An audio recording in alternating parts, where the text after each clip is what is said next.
Un réseau pédophile adorateur de Satan, dirigé par d'éminents démocrates qui enlèveraient et abuseraient d'enfants, qui les mangeraient et boiraient leur sang pour vivre éternellement.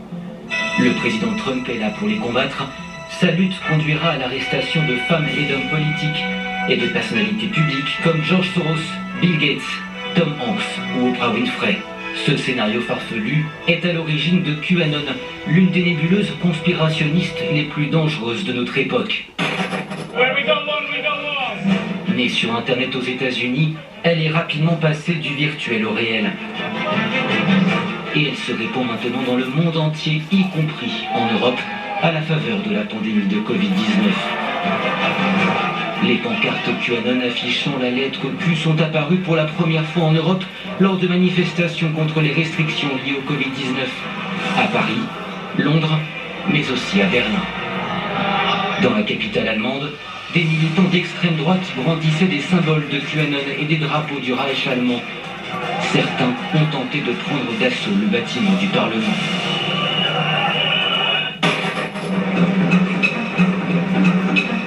Sous des apparences parfois inoffensives, la mouvance est perçue comme un vrai danger par les experts. Nous sommes à Constance, c'est là que se déroule la deuxième plus grande manifestation organisée en Allemagne depuis août 2020 pour protester contre les mesures gouvernementales visant à contenir la pandémie. Des groupes de plusieurs obédiences politiques sont réunis ici. L'interdiction d'afficher des symboles extrémistes a été respectée, mais les théories de QAnon sont loin d'être absentes. Pour autant,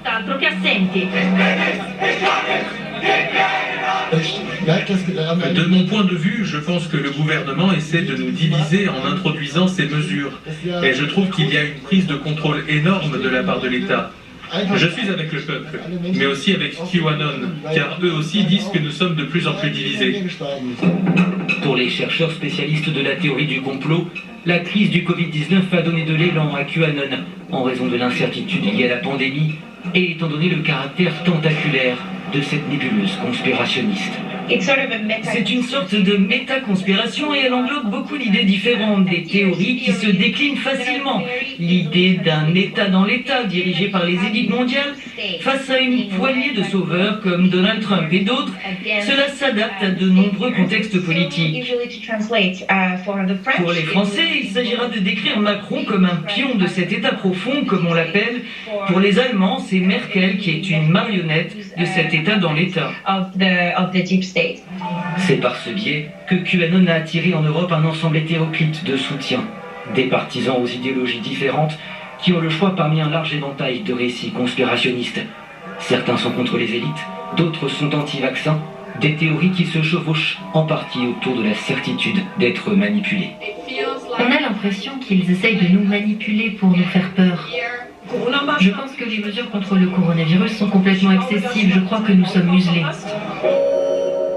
Si les théories conspirationnistes de QAnon se répandent désormais dans la rue, c'est d'abord sur les réseaux sociaux qu'elles sont nées. Le nombre de tweets liés à la mouvance est passé de 5 millions en 2017 à 12 millions cette année. Wow, mademoiselle Angela Merkel ressemble bien à son père Hitler. Les poumons des Italiens ont explosé à cause des respirateurs artificiels. Ils ont été tués par des virologues, par l'OMS et par des vaccins antigrippaux. Nous avons identifié environ 450 000 adeptes de QAnon à travers l'Europe, sur des comptes, des groupes, des pages, sur les réseaux sociaux et sur des sites internet. En Europe, cela n'a commencé qu'à la fin 2019, début 2020, et en quelques mois seulement, QAnon a réussi à faire de très nombreux adeptes. QAnon signifie Q anonyme. Le Q peut représenter une personne de l'administration Trump, une figure du renseignement militaire ou un officier de haute sécurité disposant d'une habilitation Q requise par le département américain de l'énergie pour accéder à des informations top secrètes liées aux armes nucléaires. Face à la propagation des théories complotistes de QAnon, les réseaux sociaux ont pris des mesures. Twitter a interdit les 7000 comptes les plus virulents, mais plus de 93 000 restent actifs. Facebook a récemment supprimé les groupes et les pages liées à QAnon, ainsi que les comptes Instagram y faisant référence. Mais les partisans de la mouvance se rabattent sur un autre réseau social, Telegram.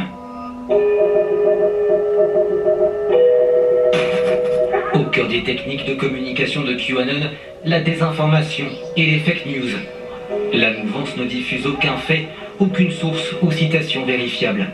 Nous en avons trouvé des exemples à Constance, bien que la plupart des participants ne se soient pas officiellement déclarés partisans de QAnon.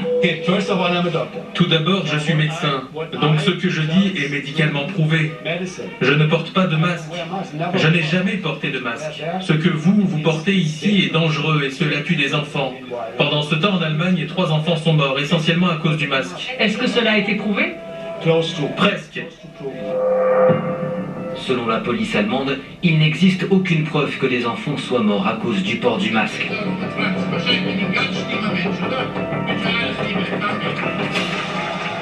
Et vous dites aux gens de ne pas porter le masque? Oui, il ne faut pas le porter, il faut juste avoir un système immunitaire fort. Vous pouvez y arriver en prenant de la vitamine D3 pendant 2 ou 3 semaines. Vous êtes médecin? Non, je ne suis pas médecin, je suis mécanicien. Mais les gens qui prennent de la vitamine D3 ne meurent pas, les autres oui, à 98,9%, c'est une étude du Daily Mail. Le Daily Mail, c'est un journal. Oui, c'est un journal. Mais comment expliquer que des théories sans fondement scientifique et aussi dangereuses aient autant de succès? On peut se sentir unique en répandant des théories conspirationnistes. Vous êtes la personne qui voit la vérité. Les autres et toute une partie du système sont simplement naïfs. En Allemagne, on parle de moutons endormis pour nommer ceux qui ne croient pas aux théories conspirationnistes. Je prie pour que chacun se détourne des discours dominants. Je veux aussi que plus de personnes se réveillent.